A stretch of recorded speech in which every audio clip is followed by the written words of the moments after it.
You're watching your local news leader.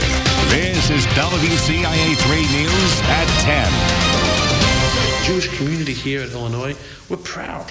We're strong. And they celebrated that strength tonight despite growing reports of hate against Jewish communities across the country. Good evening, I'm Jessica Coons. An activist visited Illini Chabad for a discussion on outsmarting anti-Semitism. WCIA3's Scarlett O'Hara was there and joins us now. So Scarlett, what did you hear tonight? There was a sense of unity. They want to stand up to what's happening across the country and what they've experienced in their own lives. I'm getting a lot of calls lately. Rabbi, what should we do? Anti-Semitism's rising.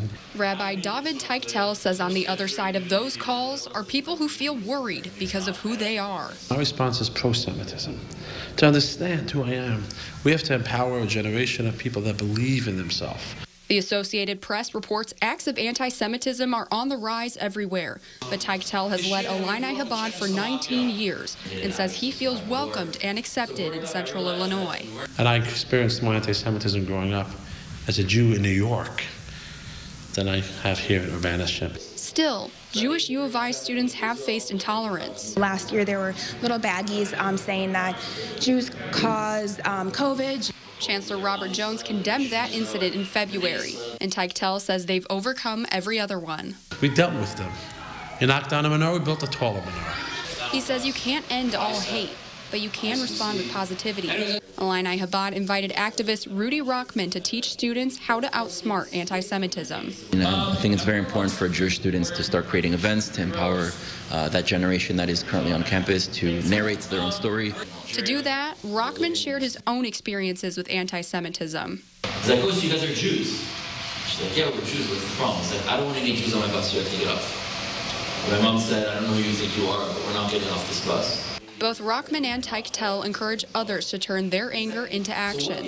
Teichtel says he even sits down with people who've hurt him. Many times people took that as a learning moment. Sadly, sometimes they didn't. Those people go on to do more hateful things. But one thing they're not going to do, they're not going to make me stand down. Today also marks 4 years since a mass shooting at a synagogue in Pittsburgh. This event wasn't in direct response to that tragedy, but it was a response to hate that can destroy lives. Back to you. All right, Scarlett, thank you so much.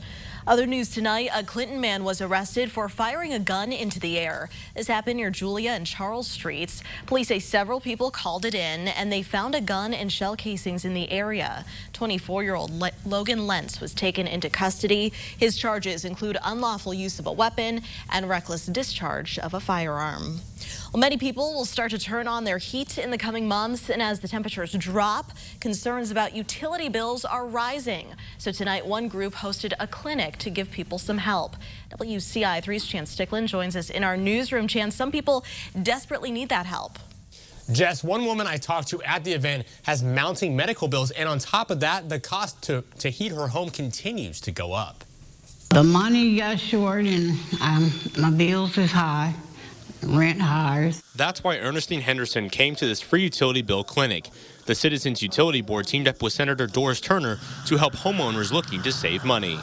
With the increased electric prices and drastically increased gas prices, either way, it's not good for consumers. Which is why organizations like CUB want to educate and provide people with resources to lower costs, especially in the winter. The Department of Energy expects heating bills to rise 28% or $200 this winter. So Henderson says any help is appreciated. When they help, it brings us to can do a little more than, with the money that we have. We can put it towards other bills too. But what's causing heat bills to soar? It's a matter of supply lines, COVID supply lines. It's a matter of Russia's war in Ukraine and disruption of that gas supply line. Another component affecting prices are municipal aggregation plants, which the city of Decatur no longer has. So people were going from a couple of years of having really low electricity prices through their city. Those are expiring. In some cases, people are seeing a 7-cent increase for heat. Just surviving. That's best we can do. Citizens Utility Board offers money-saving programs like financial assistance for those who qualify. Reporting live in the newsroom, I'm Chance Thicklin, WCIA3, your local news leader. Jess, back to you. Chance, thank you. One resource to help people is the Low-Income Home Energy Assistance Program, or LIHEAP, and applications for that are open right now. Households at or below 200% of the federal poverty line are eligible. We have a link to apply on WCIA.com. The Public Health Department building in Springfield is getting a major facelift. This is what the building looks like right now, and here's what the improvements will look like. There will be a drive-through for people so they can get their shots and get a blood pressure screening. But there's more services in that building than just health care.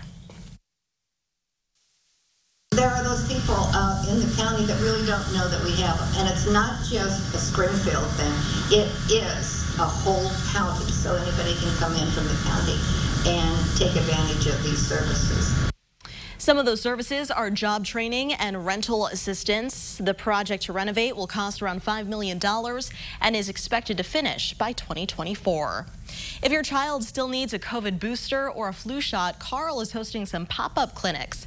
They're happening Saturday, November 5th from 8 a.m. to 1 p.m. You can go to Carl on Windsor in Urbana or Carl on Curtis in Champaign. Appointments are required. You can make those over the phone, and that number is on our website. New for you tonight, millions of dollars are going to boost Illinois tourism, and some of it could come to Central Illinois. Almost $3 million are available through the Illinois Travel and Tourism Grant Program. The money will go to groups to help attract visitors to places across the state. Visit Champaign County has applied for the grant, and if they get it, it'll help pay for projects the county usually doesn't have the money for.